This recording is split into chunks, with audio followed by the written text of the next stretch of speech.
বর্তমান সময়ে জনপ্রিয় রোমান্টিক জুটি খায়রুল বাশার ও সাদনিমা বিনতে নোমান।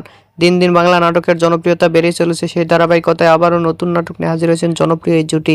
নাটকটির নাম ইরার পদ্ম 2।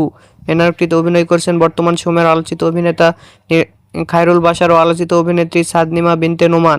এই নাটকটি রচনা ও পরিচালনা করেন প্রতীক সাধন। নাটকটি খুব শীঘ্রই জি সিরিজের ইউটিউব চ্যানেলে প্রকাশিত হবে। আপনারা দেখতে চাইলে অবশ্যই জি সিরিজের ইউটিউব চ্যানেলে চোখ রাখুন এবং নিয়মিত নতুন নতুন নাটকের আপডেট পেতে হলে চ্যানেলটিকে সাবস্ক্রাইব করে রাখুন। পরবর্তী ভিডিওর জন্য অপেক্ষা করুন।